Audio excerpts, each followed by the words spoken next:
Brought to you by Penguin.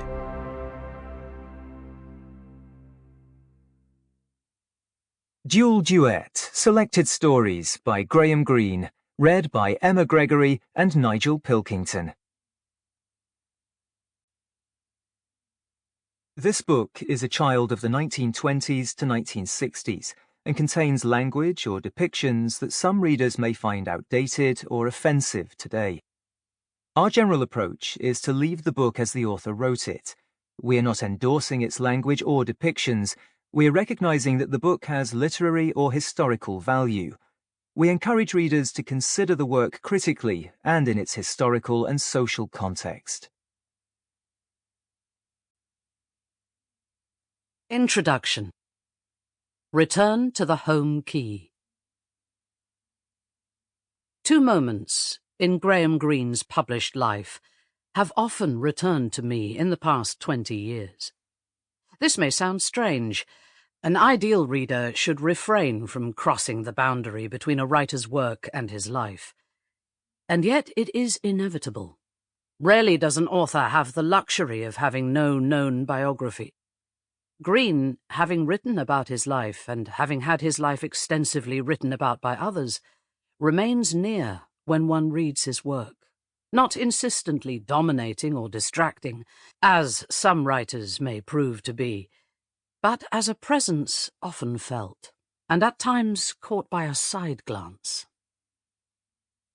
The first moment appears in Greene's memoir Ways of Escape.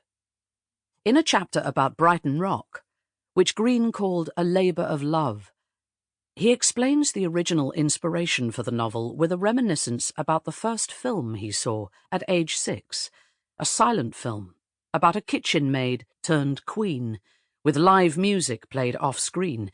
He writes, "Her march was accompanied by an old lady on a piano, but the tock-tock-tock of untuned wires stayed in my memory when other melodies faded. That was the kind of book I always wanted to write.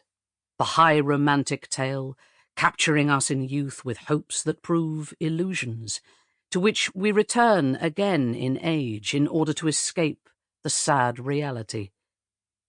The second moment appears in Graham Greene, an intimate portrait by his closest friend and confidant, by Leopoldo Duran.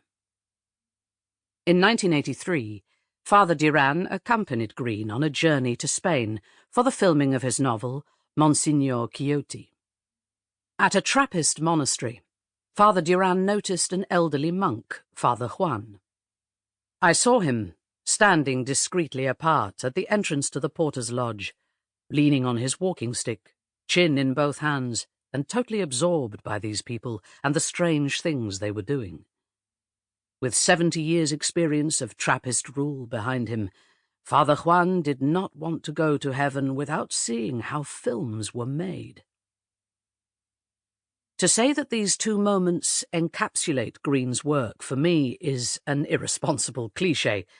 The point of literature is not to be put into capsules, a trick good only for pharmaceutical manufacturers.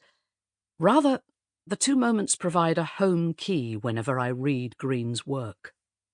There are multiple pairings of twos in both scenes, a duel or a duet. Who can say which is the more apt noun here? In the first, the heroine, a kitchen maid and a queen within one being, offers a fairy tale setting for some confrontations, reality versus fantasy, past versus future, entrapment versus freedom. Variations of these appear in many of Greene's novels. But a more interesting pairing is the beautiful image of a silent woman on the screen and the old lady plinking-plonking off stage. Which of them is more dramatic, more romantic, more illusory, and yet more permanent? And of course, in that same passage, there is also Greene, the author, in his mid-70s, going by the publication date of the book, and Greene, the 6-year-old boy. The mature man feels the young boy's emotions, in Greene's own words, to live again the follies and sentimentalities and exaggerations of the distant time, and to feel... Sample complete. Ready to continue?